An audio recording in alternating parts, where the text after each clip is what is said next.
The following program is rated BB009. It contains strong language, sexual situations, awesomeness, and nudity. It is intended only for mature audiences. Listener indiscretions are advised. Welcome to our Bliss Bringers podcast. The materials we cover encourage adults of all ages, nationalities, and sexualities to open up and embrace their wildest desires and blissful pleasures. You won't find medical advice here, just our personal experiences following the journey of sexual evolution and education in sizzling fun topics that were definitely not taught to us in school, but have wickedly blossomed into reality. We discuss adventures in ethical non-monogamy, kinks and fetishes, exotic places to visit, sexy events, workshops, and tips.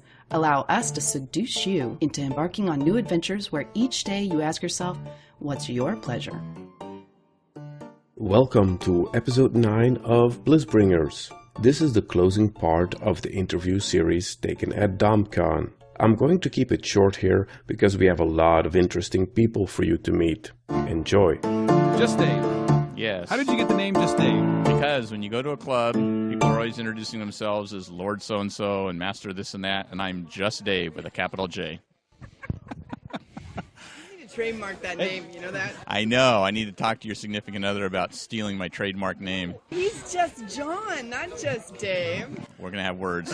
My lawyer will be contacting you. So Dave and I have known each other for a long time. Mr. Dave, how did you get involved in this kink or fetish or lifestyle? Let's see.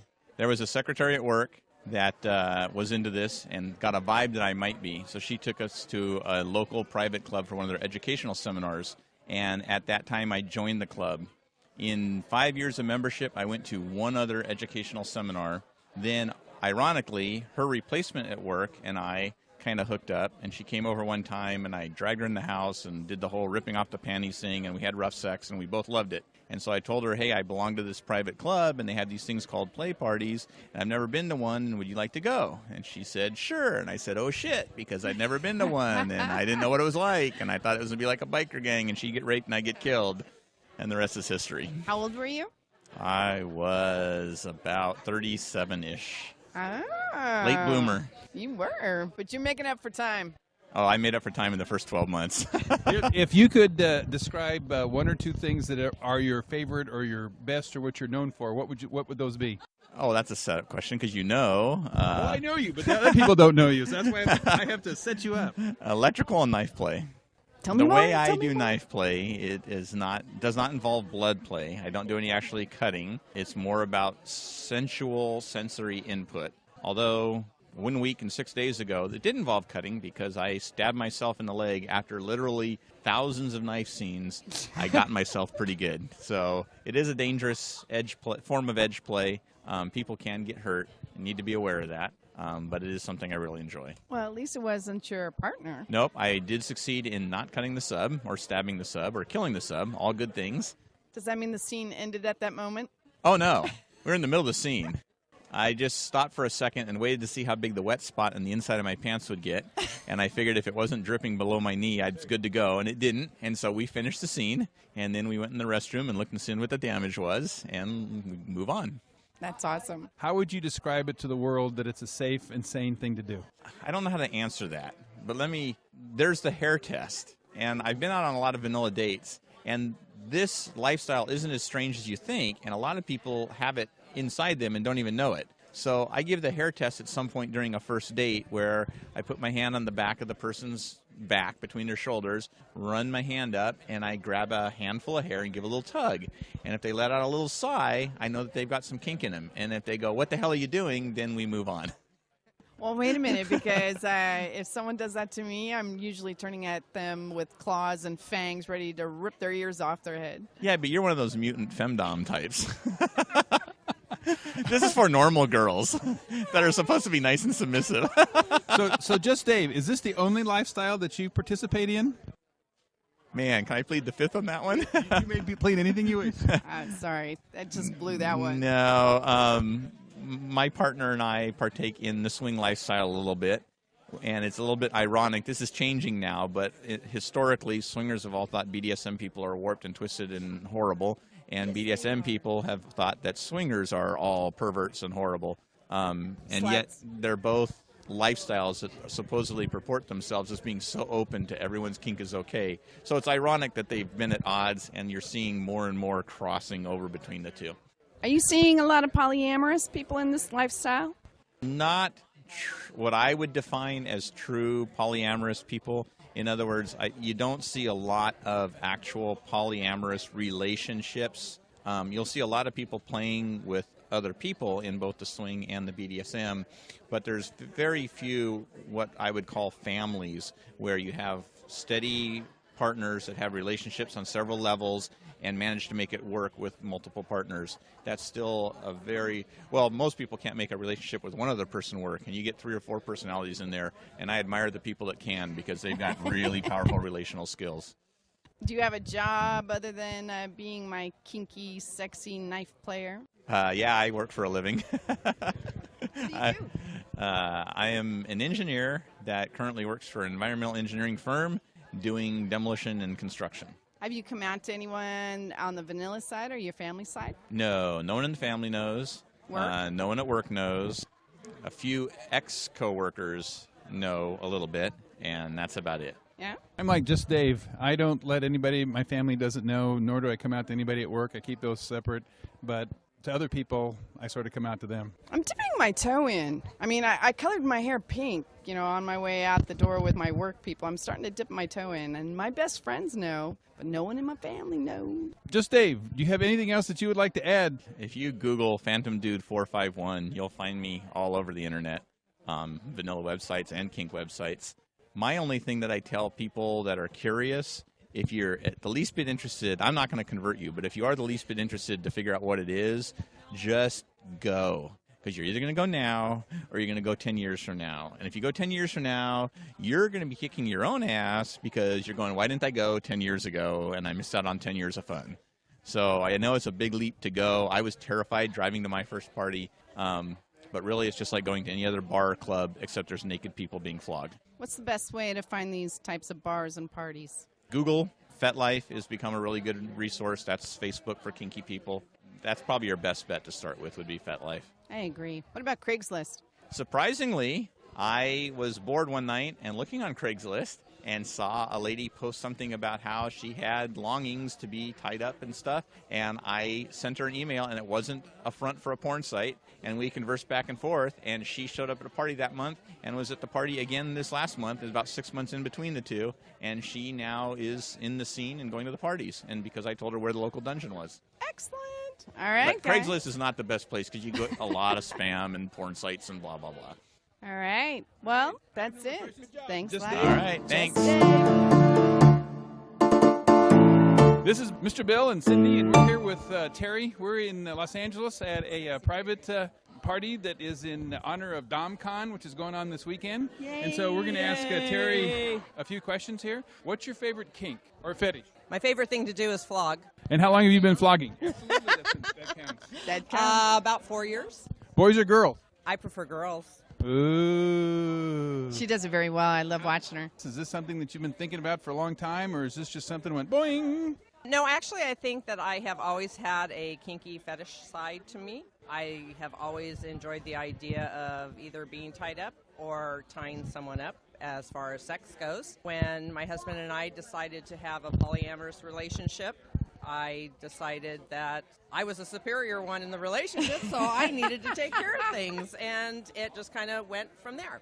It gave me a chance to explore that side. How long ago did you start exploring this side? About 7 years, so about 3-4 years privately, and then realizing I needed more and met Mistress Jordan and Master Draven, and just kind of hooked up with them and the Dragon's Gate people.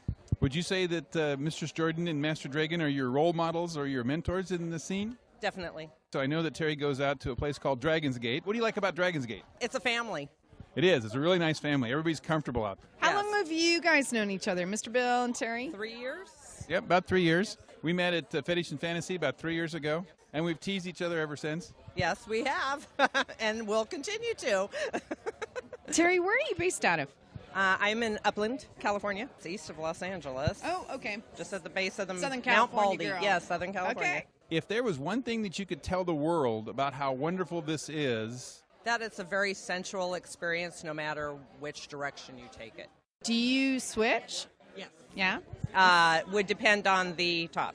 Does your husband, do you guys ever explore that side? My husband does not participate in the BDSM at all, but he is very supportive of me, and he will drive me wherever I want to go. And does your husband have a other lifestyle that he and you might participate in? Yes, we both are swingers, and so we participate in that and have a great time doing that together, and that's what we share.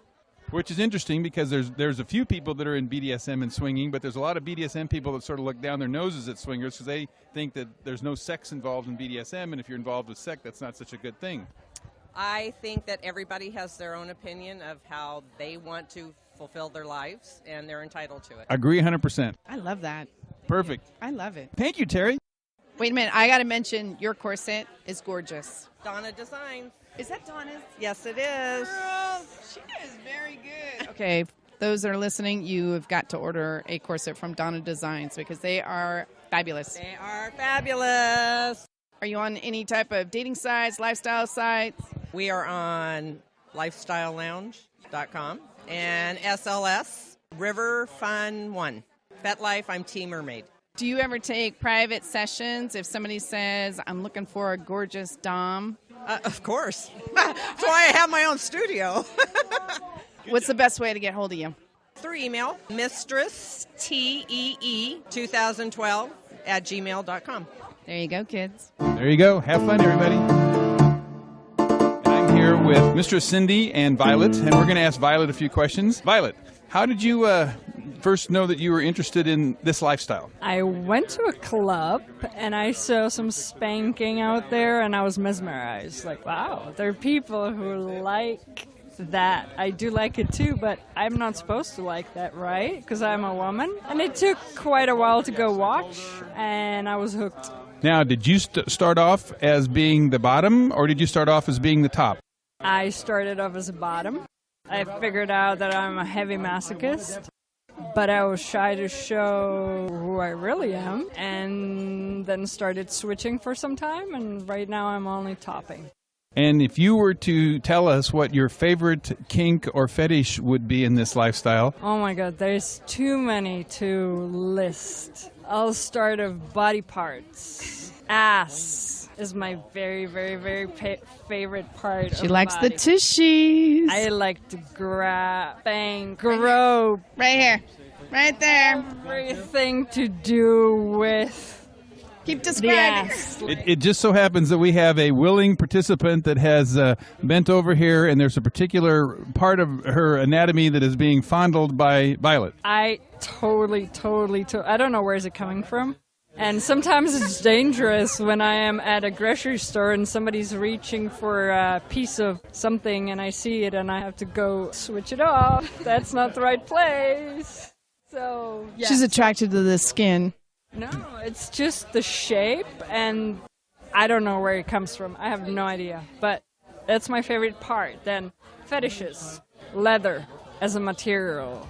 If somebody wears something leather or the smell or the touch, I have to grab it, I have to grope it, I have to smell it. I have leather pants on. Does that work? Absolutely. Let me see if I can. Oh. Do you prefer men, female? Doesn't matter?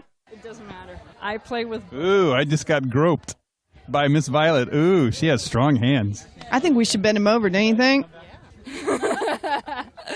So that's fetishes. Then, what I like to do, my favorite toys, of course, are my bow whips. What are those? Long whips with a handle. And these must feel absolutely fabulous after skin is nice and worked on and nice sensitive. So I wish you guys could see the twinkle in her eyes right now. Well, because I'm imagining myself just holding them and crack them.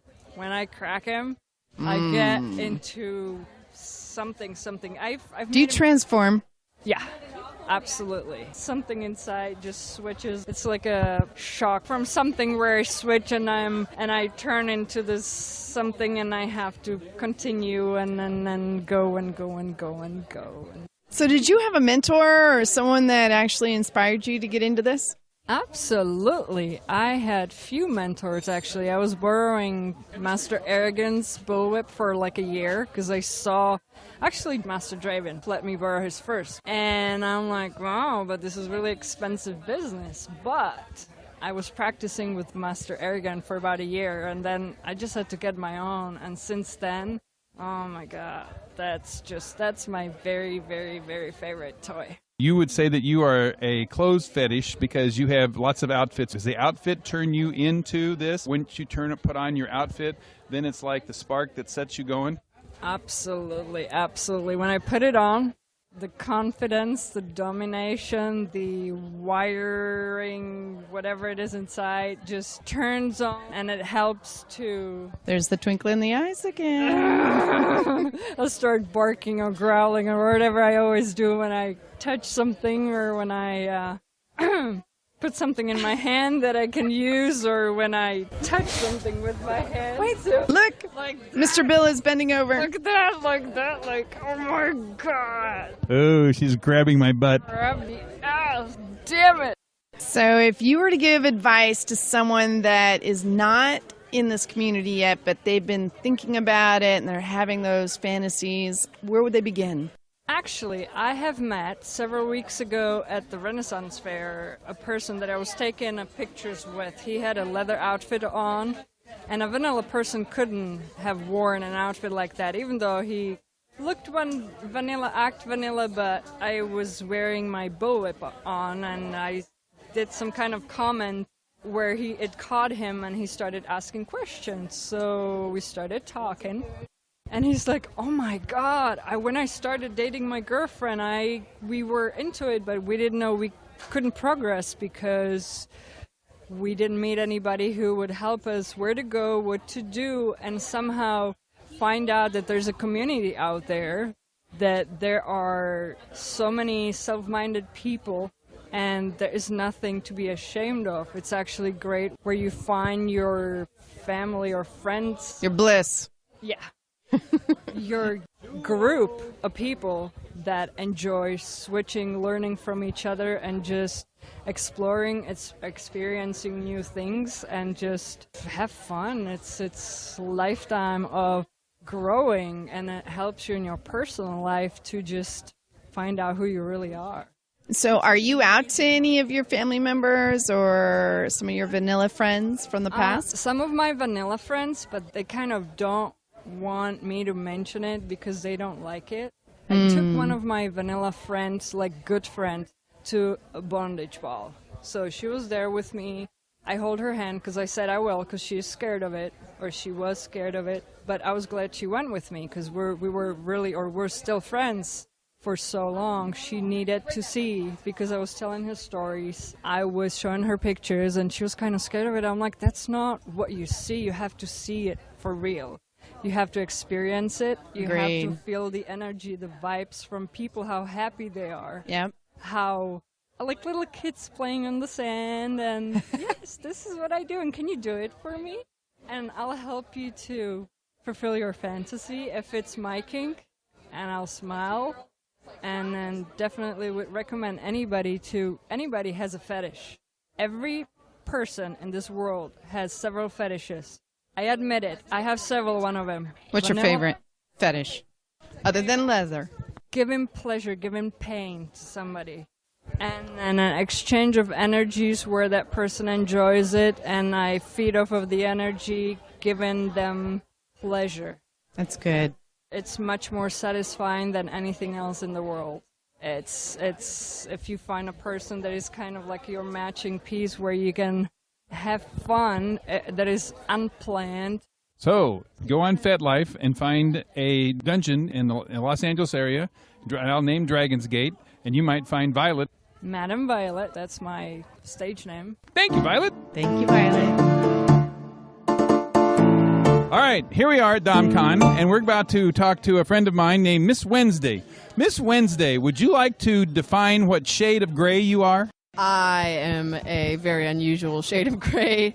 I'm a switch in the lifestyle, and I'm also a switch professionally at a dungeon here in Los Angeles, and I enjoy All kinds of play, including corporal and humiliation and DS relationships and lots of fun, kinky sex. And so those of you that are listening, a switch is someone that plays the top role and plays the bottom role. That's correct. Do you have a preference? I normally, actually, in my sexual relationships, I prefer to play the bottom role.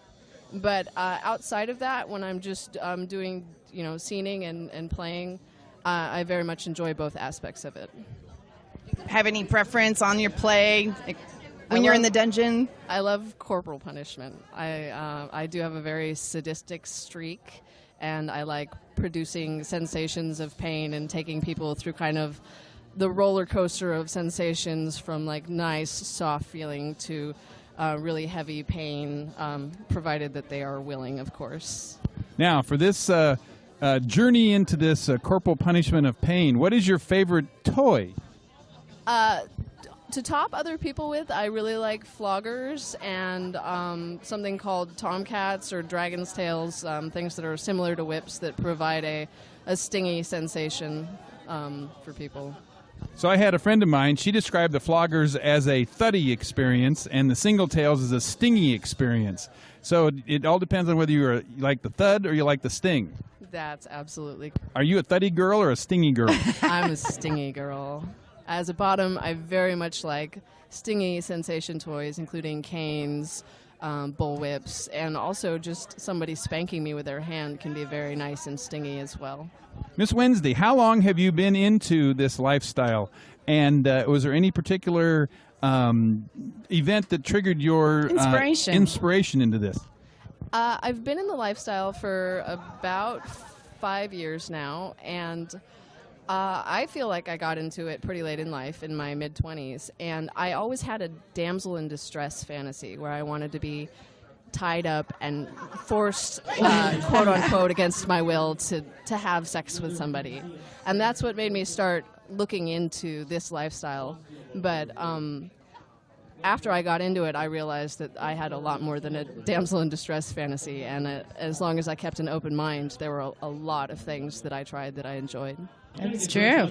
So are you out to any of your past friends or your family? I'm standing here right now with a friend that I've known for 20 years, and I am out to him as well as most of my other friends from my former non-kinky life, as well as somewhat with my family. My immediate family is familiar with my activities.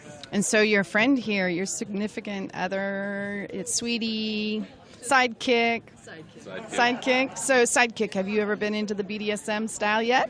I have not. This is all fairly new to me. What do you think? It's definitely eye-opening, and it's a good experience to be here. And Honey, people are half naked. Yes, it is eye-opening. Yes, it is. That is definitely true. But it's nice to be here and see a different side of life that I was never exposed to before. Are you considering yourself top, bottom? I guess if I had to choose, I'd probably say top. Absolutely. There you go. That's a match. Are you guys going to any upcoming events?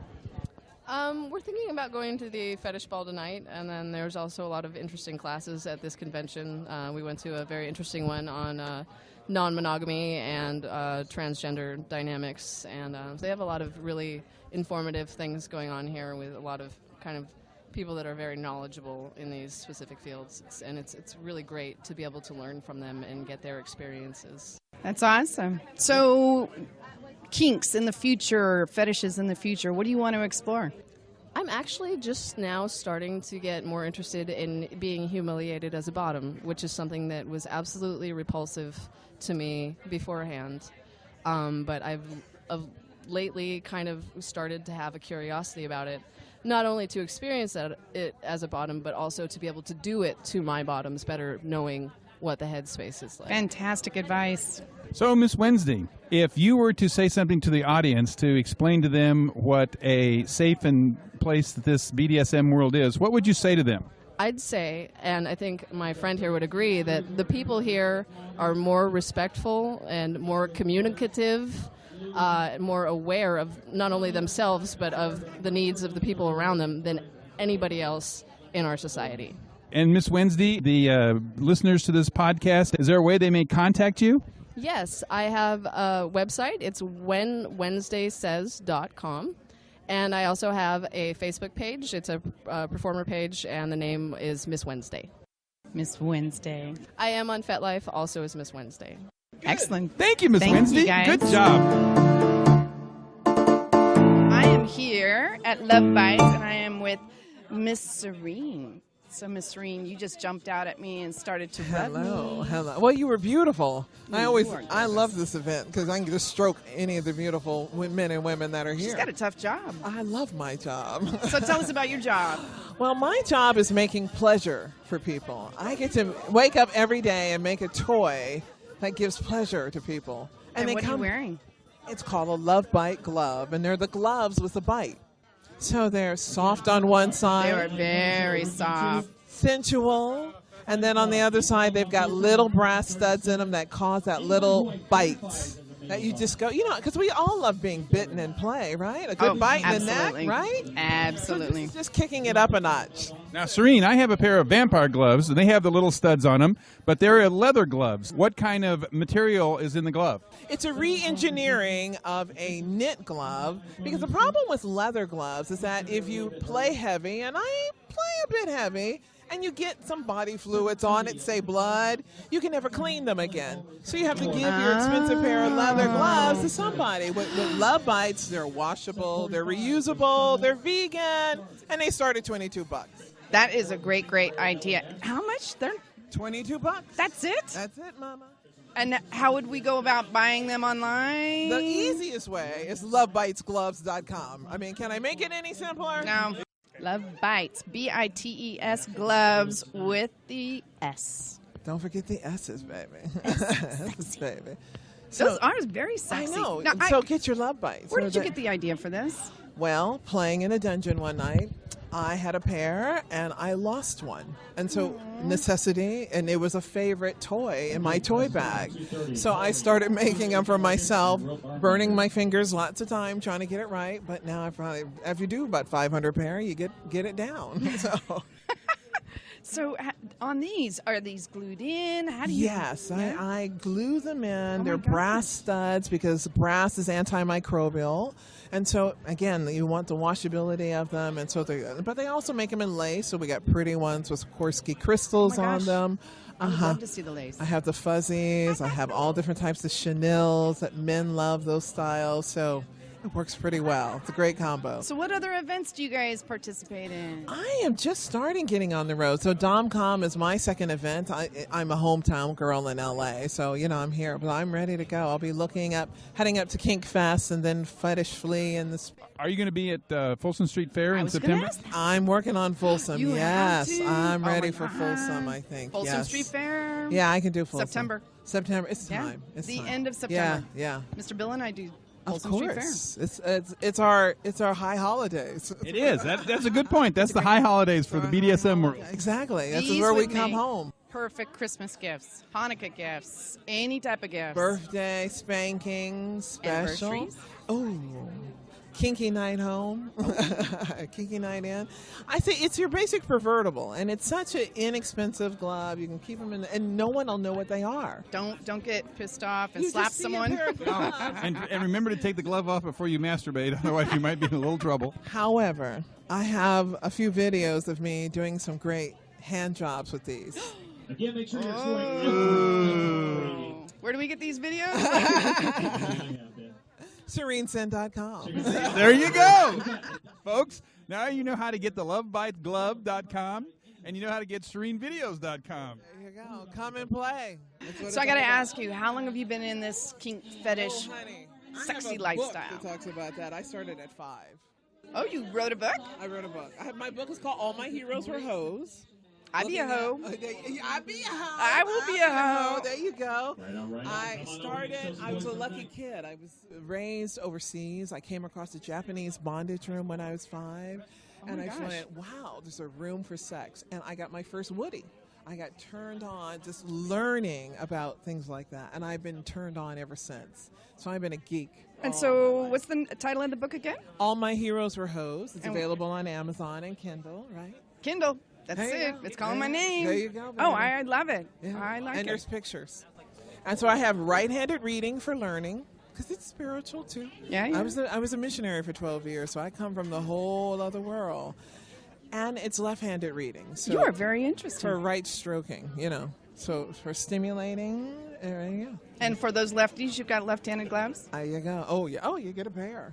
Universal. I'm double-handed. Right, and then you can flip them and stroke them. And Oh, my gosh. Today. I got to get the book. All right. Cindy wants to get the book. Good. Come on over. Thank you so I'll much. stroke you. We're going to go over to Love Bites. Yeah. The glove with a bite. We're signing off. Thank you, Miss Serene. Thank you. And that's all, folks.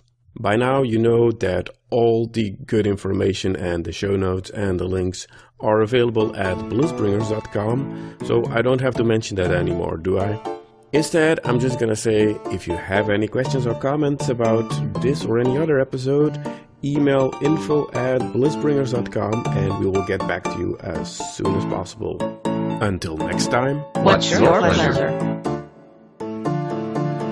All names mentioned in this show are either fictional, taken from public record, or held by people who have given their explicit consent to be mentioned.